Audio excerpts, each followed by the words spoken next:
안녕하세요, 도반장님. 안녕하세요. 네, 네, 잘 지내셨나요? 네, 잘 지냈습니다. 네, 그냥 잘 지내시면 안 됩니다. 우리 옆집 아이 수학공부법 애청자분들 위해서 준비 많이 해주시면서 지내셔야 네. 되는데, 자, 드디어 그 시즌이 왔습니다. 돌고 돌아서 네. 선행을 물어보는 시즌이죠. 네, 왔네요, 내용. 네. 드디어 선행학습. 그렇죠. 이제 내년에 중학교 가는 친구들, 그리고 내년에 한 학년씩 올라가는 친구들, 특히 이제 2학년에서 3학년 올라가는 엄마들, 이제 마음이 조급한 시즌이죠. 자, 이런 분들이 네, 대놓고 질문하시죠. 네. 선행 해야 됩니까? 네, 이제 가장 많이 물어보는 질문이 선행 해야 하나요? 뭐 필요한가요? 도움이 되나요? 이제 이런 질문도 저도 굉장히 많이 받고 있는데, 안 그래도 지금 오늘 영상 찍기 전에 도반장님이 진주쌤 목동에서 오신 선생님이라면서 왜 목동 얘기 한 번도 안 해주시냐, 이제 이런 말씀을 하시더라고요. 근데 제가 선행학습 얘기가 나오면 또 이제 교육특구의 얘기를 빼놓을 수는 없어서 오늘은 좀 이제 그 부분, 목동에서는 또 어떤 아이들이 선행을 하고 있는지 이런 얘기를 조금 해드릴까 합니다.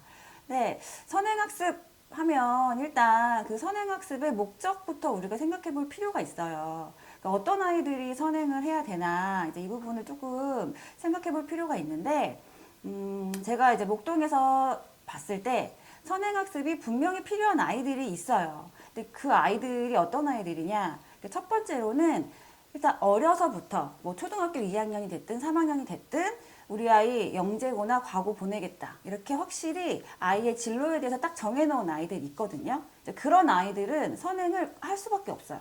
왜 할 수밖에 없는지 제가 지금부터 좀 말씀을 드려보면, 자, 일단 영재고를 기준으로 한번 말씀을 드려볼게요. 영재고 입시가 중학교 3학년 6월 전에 1차 입시가 시작이 됩니다.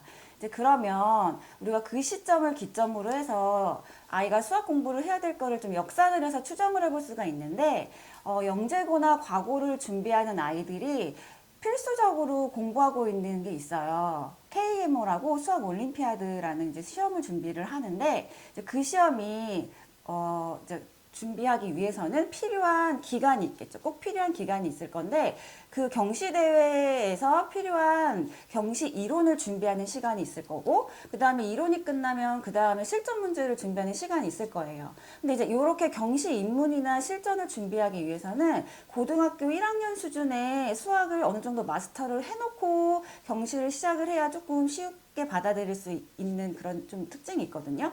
그러면 이 친구들은 경시를 하기 전에 고등학교 수학도 어느 정도는 끝내놔야, 고1 수학 정도는 끝내놔야 이제 경시가 준비가 할 수 있는 상황인데, 그 시기가 경시 이론과 실전만 잡아도 1년이 넘게 걸려요. 1년에서 1년 반 정도가 걸리고, 그 다음에 우리가 고1 수학 정도는 하고 시작을 해야 되니까 고1 수학을 하는데도 아무리 빨리 잡아도, 정말 타이트하게 잡아서 6개월에서 1년 이렇게만 잡아도 일단 고등학교 1학년 수학과 경시대회 준비하는 데만 해도 2년이 넘게 걸리는 시간이 필요한 거죠.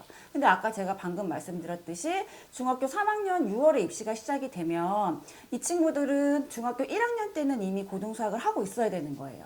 근데 중학교 1학년 때 고등수학 하려면 중등수학 언제 해요? 중등수학 3년치, 거기에다가 그냥 내용만 배우는 게 아니라 중등 심화까지 탄탄하게 다져야 고등수학을 할 수 있는데, 중학교 3년치 수학도 공부하는데 얼마나 걸릴 것 같아요? 아무리 빨리 잡아도 1년 반에서 뭐 2년, 아니면 정말 빨라도 1년, 이렇게 되면 초등학교 5학년이나 6학년에는 아이가 중학교 수학을 시작을 해서 끝내는 과정을 거쳐야 되는 역산을 하면 계산이 나오죠.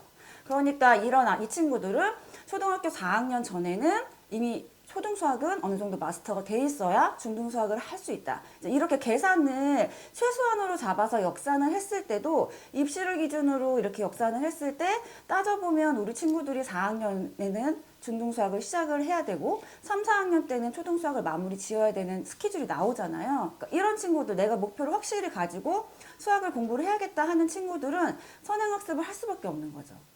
초등맘 TV. 일반고를 보내는 학부모들은 그러면 이 선행이 필요 없는 걸까요? 그죠. 이쯤 되면 이제 이런 질문들이 나오죠. 근데 제가 방금 말씀드린 경우는 정말 목표가 확실하고 우리 아이가 수학 쪽에 정말 특별한 재능이 있어서 그쪽 방향으로 진로를 정했다, 이런 친구들은 선행을 할 수밖에 없다, 이제 말씀을 드린 거고, 그런데 그러면 우리 아이 영재고 안 보낼 건데 그러면 우리 이 친구는 선행 안 해도 되나요? 이렇게 저한테도 굉장히 많은 질문이 오는데, 사실 저는 대답을 어떻게 드리냐면, 그래도 한번 해보세요 하세요라고 말씀을 드리거든요.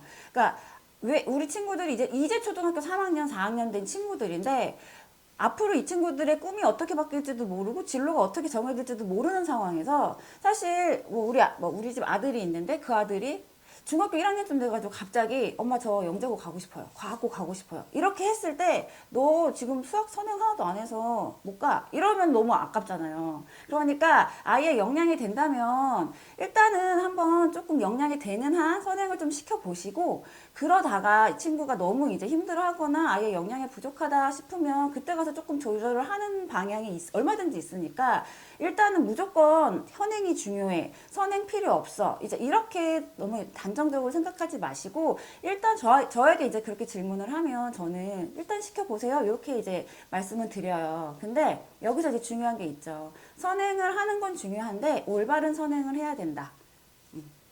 자, 그러면 네. 선행에 대한 얘기를 우리가 하고 있는데, 자, 선행을 난 그래도 안 시키고 싶다. 안 시키고 싶다? 네, 이런 부모들도 꽤 계실 거란 말이에요. 그러면 선행을 안 시키면 네. 뭐 생길 수 있는 문제점이 있나요? 네. 아까 문제점이 꼭 생긴다기보다는 굳이 이제 선행을 안 시키고 싶다라고 말씀을 하신다기보다는 뭐 현행에 조금 더 이제 중심을 두고 시작을 하시겠다는 얘기시겠죠? 근데 그렇겠죠. 이제 제가 선행을 그래도 할 수 있으면 좀 해보세요라고 말을 하는 이유는 이제 아이들이 아무리 수학을 잘하고 수학을 좋아하는 친구들이라도 교육 과정을 쭉 따라가다 보면은 어떤 부분에서는 꼭 막히는 부분이 생겨요. 어떤 단원에서 아이가 특히 어려워한다든지 그 부분에 대해서 조금 더 시간이 많이 필요한 파트들이 생길 수밖에 없어요. 근데 이제 그런 파트가 생겼을 때 더 충실히 이 부분을 더 공부하고 더 시간을 많이 쏟을 수 있는 시간 확보 차원에서라도 아이가 역량이 되면 앞에서부터 가능한 부분은 조금 빨리 끝내놓고 그러다가 이 친구가 공부를 하다가 조금 더 그러니까 뭐 힘들어하는 부분이나 연습이 많이 필요한 부분에 조금 더 시간을 쓸 수 있는 시간을 갖기 위해서라도 땡겨놔라. 이제 이런 의미로 저는 이제 말씀을 드리는 거죠. 초등맘 TV 정리 한번 해서 말씀드리면 우리 아이가 선행 전혀 안 하고 현행에만 이제 집중을 해서 공부를 했을 때 그 나중에 가서 어떤 학년에서 이 친구가 조금 어려워하는 파트가 생겼다. 그래서 여기에서 조금 더 시간을 많이 써서 충분히 연습을 하고 넘어가고 싶은데 아이가 전혀 선행이 안 돼 있고 현행하기에만 급급해 있는 상황이면 조금 조바심 생기겠죠. 시간이 많지 않으니까 이제 그 부분이 어떤 어려움이 닥쳤을 때 시간 확보 차원에서 할 수 있는 한 선행은 최대한 해놓는 게 좋겠다라고 저는 이제 말씀을 드렸던 거고 근데 이제 방금 전에 이제 올바른 선행이 전제가 되어야 된다라고 이제 말씀을 드렸는데 자 그러면 올바른 선행이란 무엇인가? 우리가 올바른 선행을 하려면 어떻게 점검을 하고 넘어가야 되나? 이제 이런 얘기들은 제가 다음 영상에서 다시 한번 말씀을 드려보겠습니다. 부모가 잘해야 아이가 잘한다. 초등맘 TV